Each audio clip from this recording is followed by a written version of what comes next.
شريك له أشهد أن محمدا عبده ورسوله نبي بعده اللهم صل وسلم وبارك وكرم وتحنن وتفضل وتكرم على سيدنا ومولانا محمد وعلى آله وصحبه وأزواجه وذريته وأنواره إلى يوم الدين أما بعد سبحانك لا علم لنا إلا ما علمتنا إنك أنت العليم الحكيم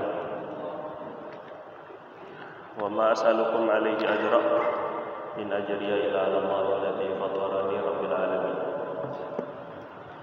Kita sambung kajian kita dengan syarat sah wudu di halaman 7. Syarat sah wudu di halaman 7. Jelas nggak ini Pak? Jelas ya? Yang di belakang-belakang jelas ini ya? Jelas Pak? Kalau nggak jelas mic-nya ganti lagi.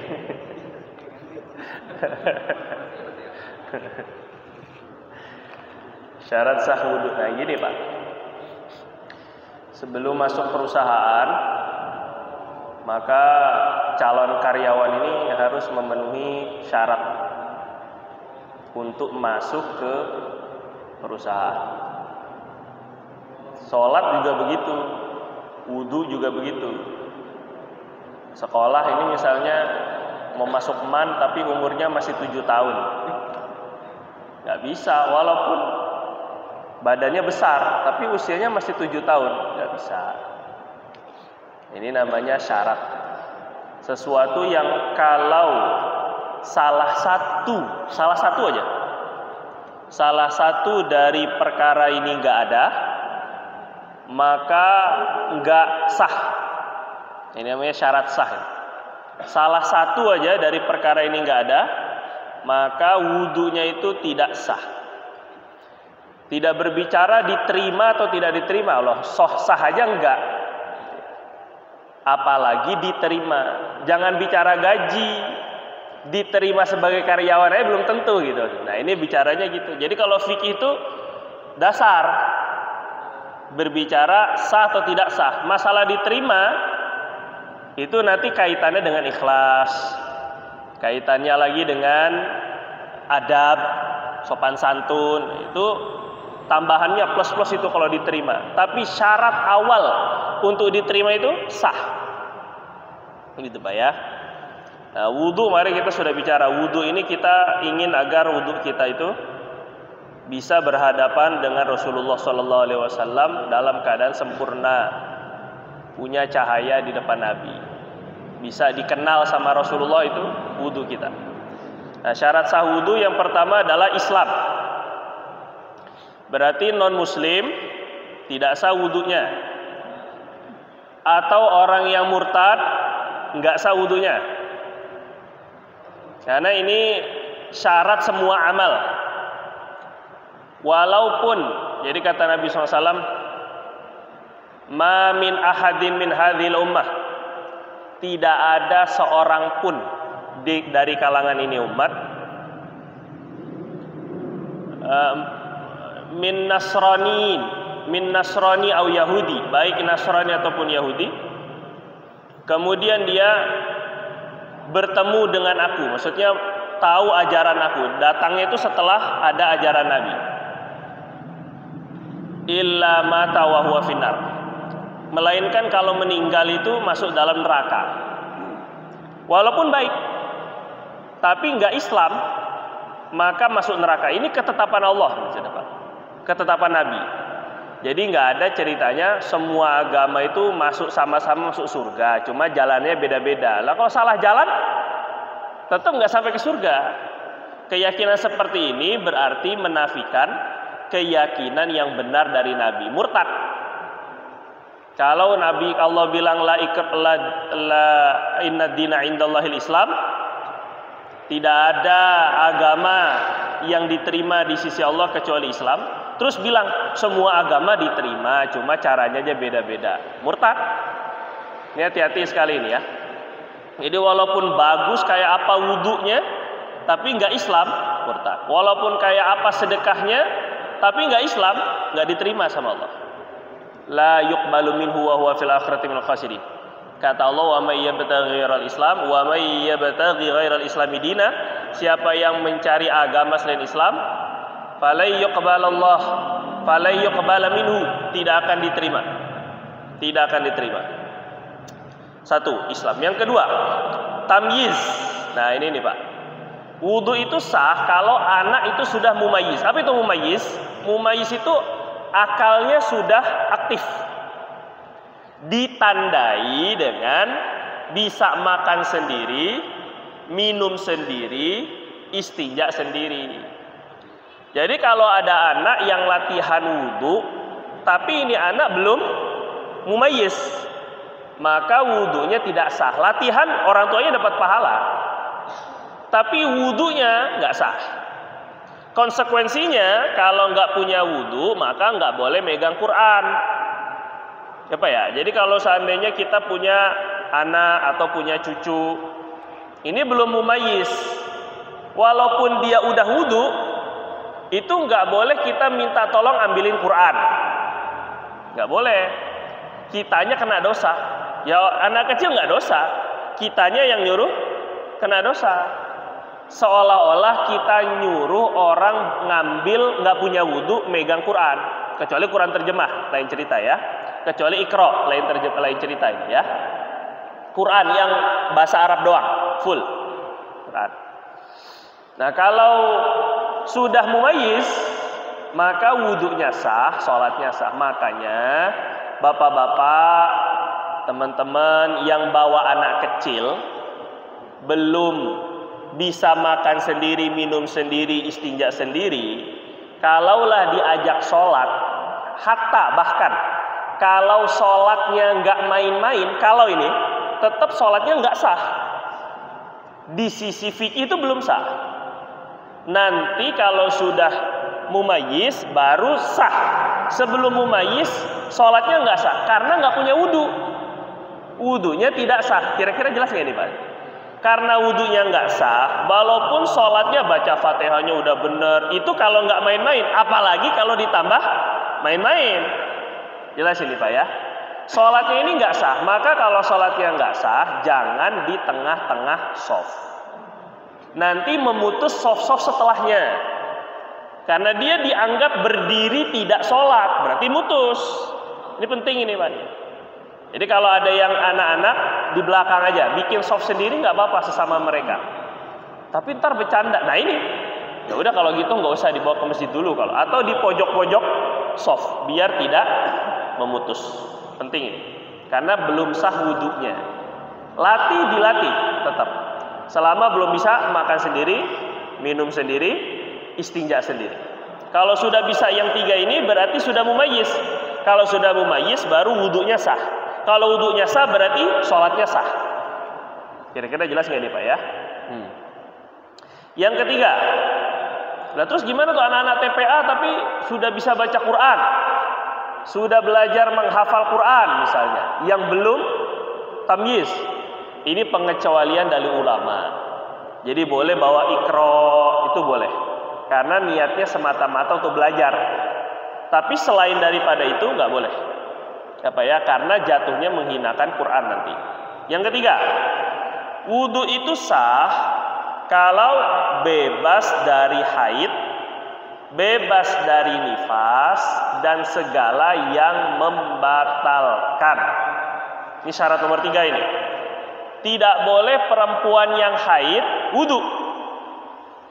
Wudunya sah apa enggak? Enggak.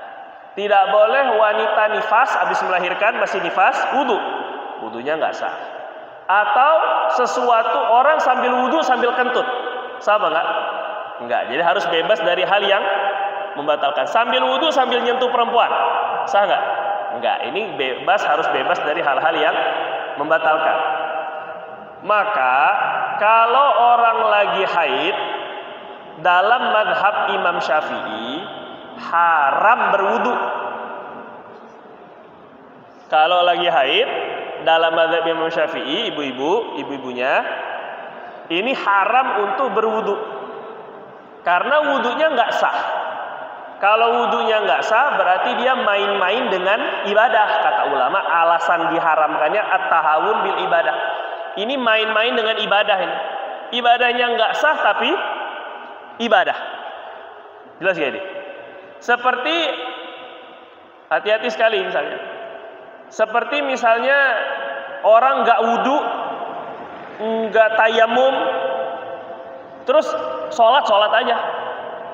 Asal sholat. Tahu dia kalau dia nggak wudhu, sah nggak sholatnya? Nggak. Terus dia tetap sholat aja, ya biarin aja. Ini berarti bermain-main dengan ibadah. Haram hukum sholatnya.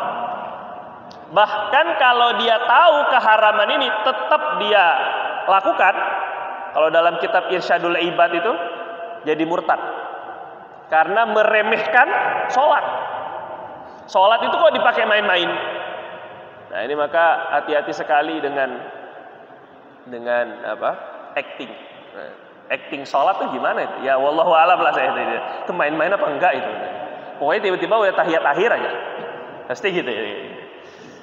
Ini orang wudhu itu harus bebas dari haid. Nah cuma gini Pak, kalau perempuan lagi haid, wah ya memang saya kan nggak sholat, saya nggak boleh baca Quran, ikut madzhab Imam Syafi'i ini.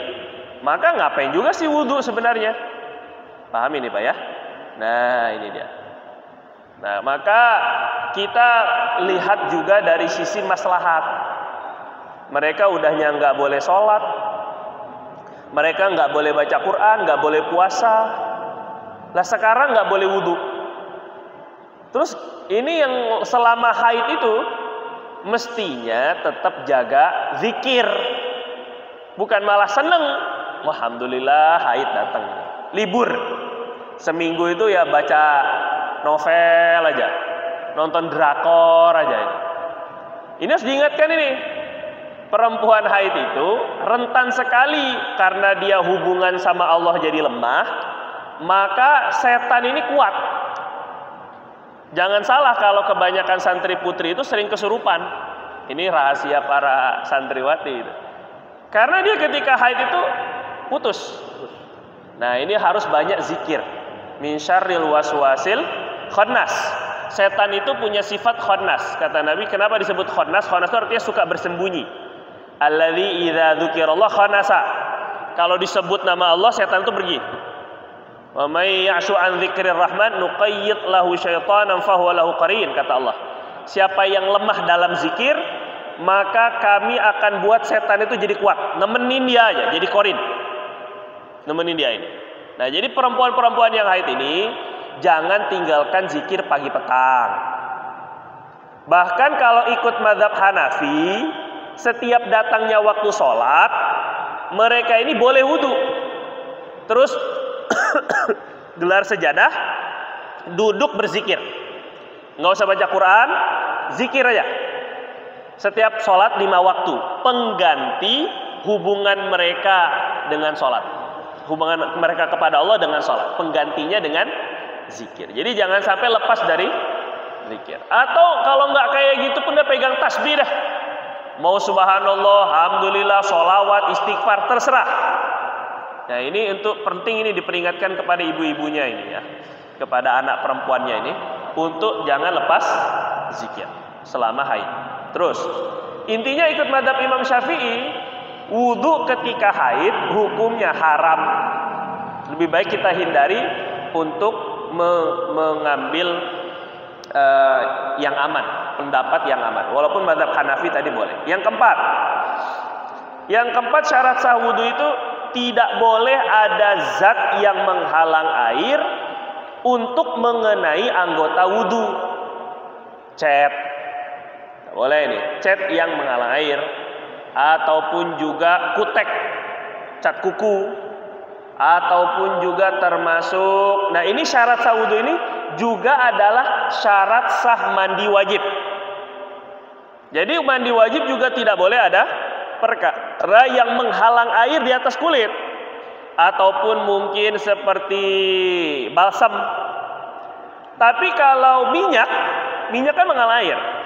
Kalau minyak itu menghalang air tapi bentuknya cair, maka masih dianggap ulama air bisa mengalir di atas anggota, masih bisa ngalir di atas kulit. Tapi kalau minyaknya minyak beku seperti margarin, itu minyak beku. Ini ada di atas kulit, maka menghalang air dan tidak sah wudunya. Kadang-kadang mungkin bekas tip X. Nah ini hati-hati, ini yang sering sekolah pakai tip X misalnya. Setelah sholat ngelihat, wah saya di tangan atau di kaki yang kena anggota wudhu ada tip X-nya, maka wajib diilangin dulu tip X-nya, basuh yang kehalang tip X aja. Setelahnya lanjutkan anggota-anggota wudhu setelah tangan. Misalnya kena tip X di tangan, masih kena tip X di kepala kan nggak mungkin kan, jarang, jauh sekali kemungkinannya ya.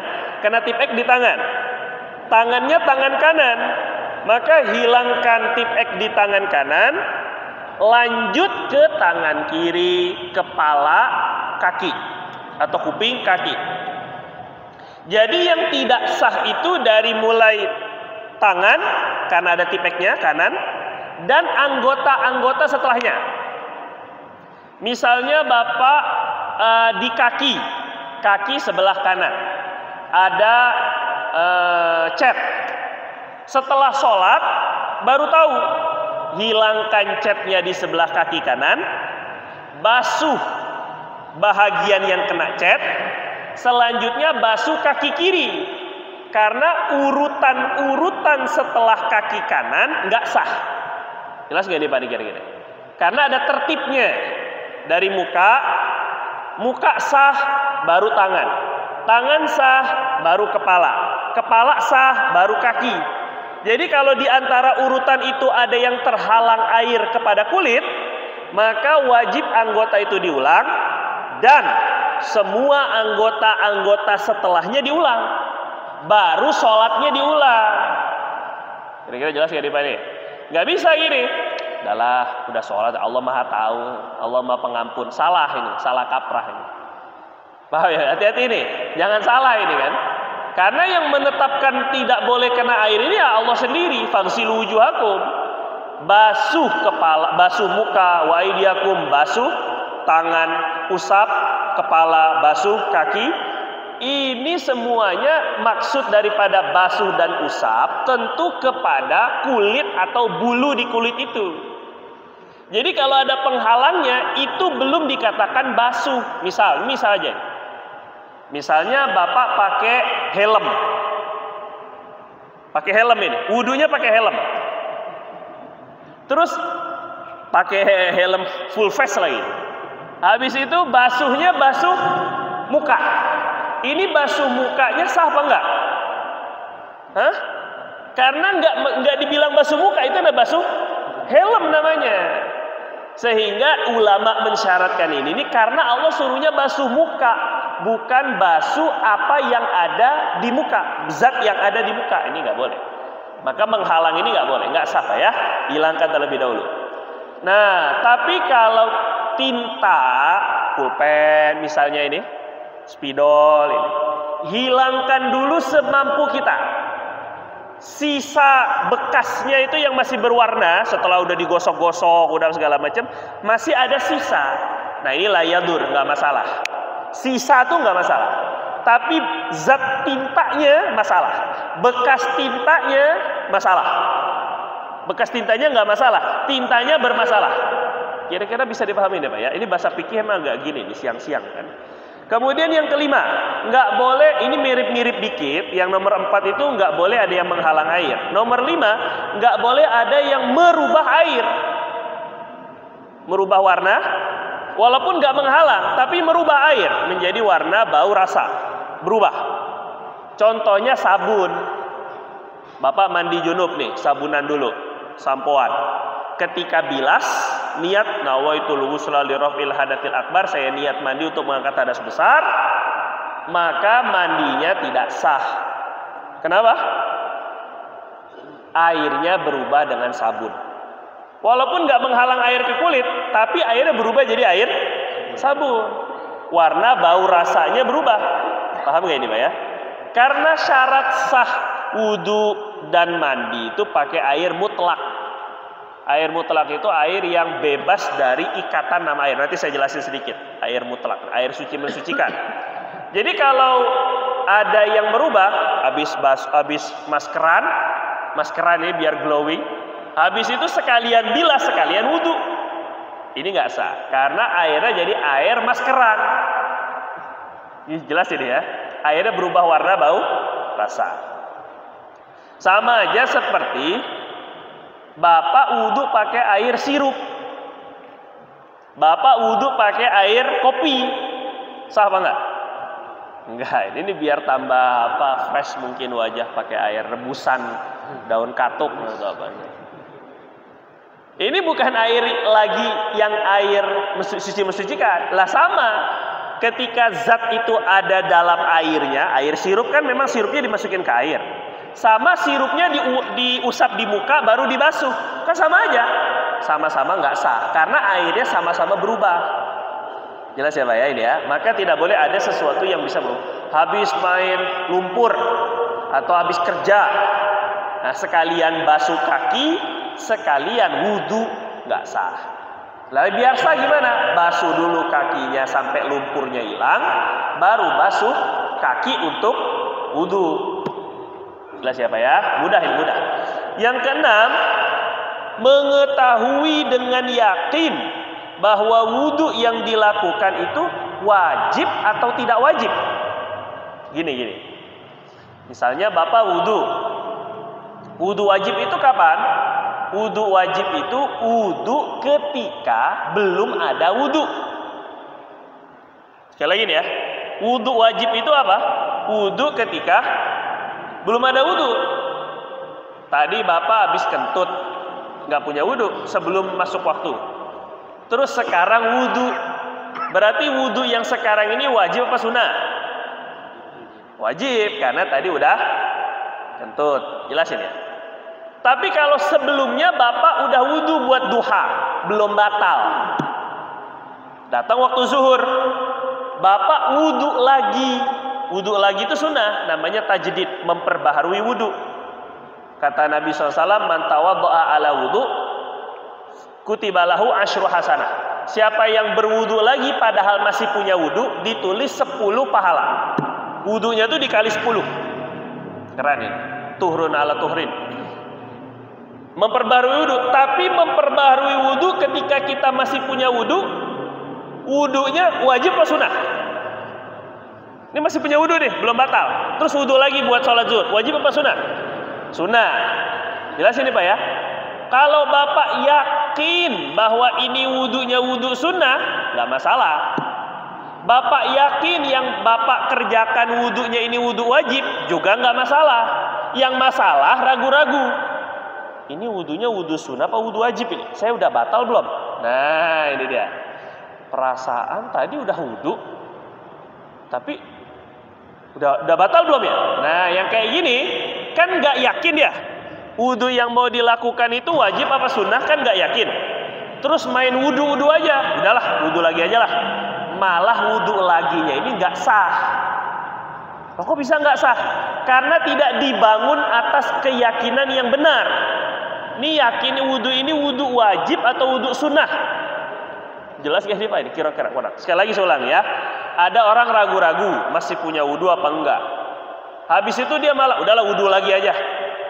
Ini justru sebelum dia memastikan ini wudunya wajib apa sunnah, terus dia main wudu aja. Wudu yang kedua ini malah enggak sah. Karena dia tidak tahu ini wudunya wudu wajib atau wudu sunnah. Terus gimana dong caranya? Cara yang paling gampang batalin, itu udah nggak usah nanya ini mah. Gimana cara batalin yang paling gampang? Hah? Pegang cewek lagi? Jangan Bang, alasan aja. Ini biar sah wudu saya Mbak, jabatan dulu. Udah, pegang kemaluan, tapi jangan depan orang. Malu-maluin aja ini kan. Pura-pura benerin sarung lah apalah kan, serot aja udah kepegang, udah batal dia. Maka wudunya wudu wajib, selesai masalah kan? Nah, tapi kalau mau ikut fikih, ikut yang yakin. Kalau ikut fikih, ambil yang yakin. Sekarang zuhur nih mau wudu. Nah, wudunya ini saya udah batal apa belum? Tadi saya udah wudu, tapi udah batal belum ya? Yakin udah wudu. yang diragu-ragukan adalah batal, maka ambil yang yakin. Oh, berarti sekarang saya punya wudu. Itu kalau mau ambil yang yakin. Paham ya? Yakin udah kentut. Tadi saya udah wudu lagi belum ya? Saya biasa jaga wudu ya, misalnya ini. Batal wudu, tadi udah wudu lagi belum ya? Yakin kentutnya, ragu-ragu wudu laginya, maka ambil yang yakin. Gak punya wudu berarti sekarang batal berarti. Mudah Pak ya? Mudah ya? Mudah-mudahan bisa. Yang jadi masalah, yakin udah wudu, yakin juga udah kentut, tapi mana yang duluan nggak tahu. Mati aja udah. Enggak. Kalau dalam fikih nggak kayak gitu. Nggak ada jawabannya. Cuman daripada bingung, nggak usah terlalu dalam. Itu dibahas dalam fikih, cuman nggak usah saya bahas di sini. Yang jelas biar gampang, udahlah orang awam pakai batalinnya selesai kan. Udah kencing. Biar wudunya yakin. Jelas ya Pak ya? Tapi kalau nggak ada landasan seperti ini, terus main wudu aja, wudunya malah nggak sah. Terus, yang nomor 7, syarat sah wudu ini, dan termasuk syarat sah mandi. Tidak salah meyakini. Sekali lagi, salah yakin. Salah satu rukun dianggap sebagai sunnah. Nah, ini dia. Misalnya, Bapak meyakini wudu ini, tapi meyakini muka itu sebagai sunnah. Menganggap membasuh muka itu sunnah, nggak sah wudunya berarti. Selama ini berarti nggak sah. Jadi yang wajib itu hanya 4: muka, tangan sampai siku, kepala, kaki. Sekali lagi, muka, tangan, kepala, kaki. Lagi? Pinter. Muka, tangan, kepala, kaki. Selain ini sunnah. Kumur-kumur sunnah. Masukin air ke hidung, membasuh tangan sampai pergelangan sunnah. Kuping 3 kali sunnah. 3 kali itu sunnah semua ya. Kalau salah yakin nih, misalnya Bapak ketika ada orang nanya, Pak, mengusap kepala wajib apa sunnah? Sunnah kayaknya. Nah, ini wudunya nggak sah karena salah yakin. Yang mestinya wajib dianggap. Nah, pentingnya ilmu tuh ya di situ. Kok bisa nggak sah? Karena kalau orang meyakini yang wajib sebagai sunnah, suatu saat nanti bakal ditinggalkan. Misal Bapak buru-buru menganggap kepala itu sunnah, akhirnya nggak dibasuh, nggak diusap kepala. Paham ya ini? Karena nganggap itu sunnah doang. Salah yakin, salah amal. Jelas ini ya. Maka nggak boleh salah yakin itu nggak boleh. Salah yakin yang wajib sebagai sunnah ini nggak boleh, nggak sah. Tapi kalau kebalikannya bagus. Pak, kumur-kumur apa? Wajib apa sunnah? Wajib. Padahal mestinya sunnah. Sah. Kalau yang sunnah dianggap wajib, bagus. Dia nggak bakal ninggalin seumur hidup. Karena keyakinannya ini wajib. Paham ya? Tapi kalau yang sunnah yang wajib dianggap sunnah, ini bisa batal wudunya, nggak sah. Nah, ada orang awam tanya, Pak, wajib-wajibnya wudu itu apa aja? Saya sih nggak bisa bedain ya. Pokoknya di wudu tuh ada yang wajib, ada yang sunnah. Cuma saya nggak tahu lah beda-bedainnya daripada salah gitu. Ini sah apa nggak wudu kayak gini nih? Nah, kata ulama gini Pak, kalau dalam kitab-kitab fikih itu, kalau dia orang awam sah. Kalau orang awam bilang kayak gitu, pokoknya di dalam wudu ada yang wajib, ada yang sunnah, gua nggak bisa bedain, bodoh amat. Pokoknya ada yang wajib, ada yang sunnah, nggak mau bedain mana yang satu-satu tuh nggak. Kalau orang awam sah malah kayak gitu.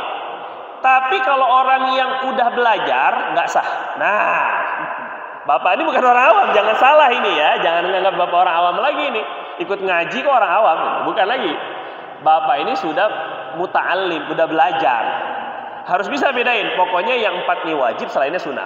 Muka, tangan, kepala, kaki. Nggak mau lagi dia jawab, karena takut dipindah.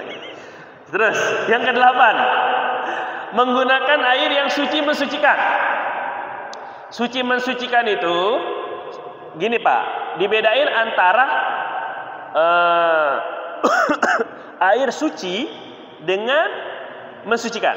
ada air yang tidak suci, maka pasti tidak bisa mensucikan. Mensucikan maksudnya bisa dipakai buat wudhu, mandi, bersih najis. Itu namanya mensucikan. Suci itu maksudnya boleh dikonsumsi, halal dikonsumsi. Air kopi ini suci, tapi tidak boleh dipakai buat wudhu. Berarti suci tapi tidak mensucikan. Jelas ini ya. Tapi kalau air yang kemasukan darah, ini airnya tidak suci lagi, nggak boleh diminum. Air yang kemasukan tetesan air kencing, apalagi air kencingnya, ini tidak mensucikan, tidak suci, apalagi mensucikan. Suci aja nggak boleh diminum. Jelas ini ya. Bedanya suci dan mensucikan situ. Kalau suci halal dikonsumsi, kalau mensucikan boleh dipakai wudhu, mandi, dan bersih najis. Nah sekarang air suci mensucikan itu air apa? Namanya air mutlak. Apa itu air mutlak? Air doang. Air mutlak itu air apa? Air doang. Air. Air mutlak itu apa? Air.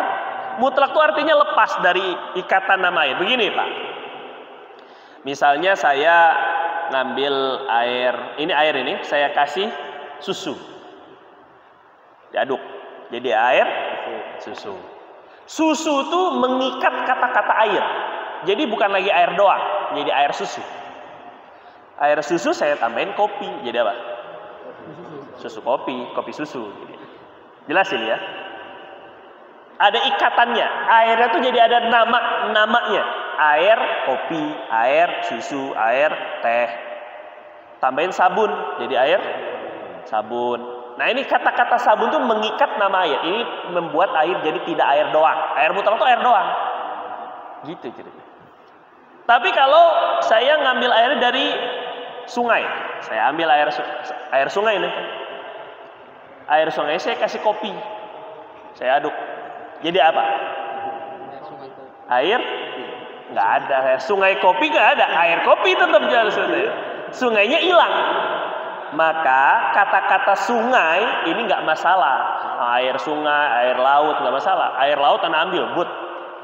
Terus kemudian dimasukin sirup, jadi laut sirup kan enggak kan? Sirup laut ya enggak. Nah, ya air sirup ya selesai. Kata-kata lautnya hilang. Jelas ini Pak ya. Maka begini sekarang, air yang suci itu air yang bukan dimasukin najis, itu selesai. Air yang mensucikan itu air yang tidak ada ikatan nama air. Jadi air itu punya ikatan namanya. Jadi tadi air sirup itu namanya ikatan nama air yang nggak bisa lepas. Jelas ya. Ini ada air sirup tambahin jeruk. Jadi air sirup jeruk. Nggak bisa lepas itu kata-kata sirup. Ini tidak lagi bisa mensucikan.